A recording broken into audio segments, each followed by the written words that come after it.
Considérons un routeur actif dans un groupe HSAP, en l'occurrence le groupe 1. Des clients lui envoient des paquets destinés vers d'autres réseaux, donc ces paquets iront vers le fournisseur d'accès Internet. Le routeur actif est doté d'une ou de plusieurs interfaces vers le ou les fournisseurs d'accès Internet. Si une de ces liaisons échoue, le routeur reste actif. Si toutes ces liaisons échouent, le routeur va continuer de rester actif, mais les paquets des clients ne seront plus transférés vers d'autres réseaux. HSAP dispose d'un mécanisme pour détecter les échecs de liaison et concéder l'élection ou transmettre le rôle actif vers le routeur standby. Alors, lorsqu'une interface spécifique est tracée, ça peut être cette interface ou cette interface, HSAP diminue la priorité du routeur dès que l'interface fait échec.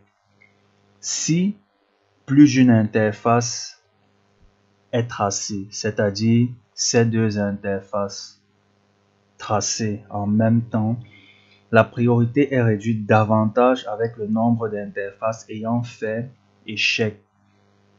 Cette priorité sera revue à la hausse lorsque les interfaces redeviendront disponibles, bien évidemment.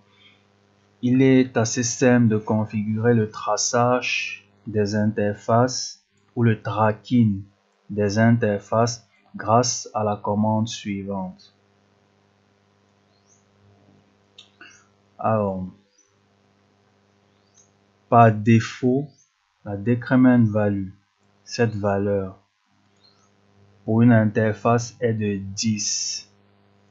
Ça veut tout simplement dire que si à un moment donné cette interface fait échec et qu'on avait réglé la priorité HSRP du routeur actif à 200 par exemple, par défaut sa valeur, sa decrement value est de 10. Si cette interface tombe, la priorité est réduite de 10 et descend à 190. Ok? Si cette seconde interface tombe et que la decrement value est également de 10, le routeur fera encore moins 10. On va tomber à 180.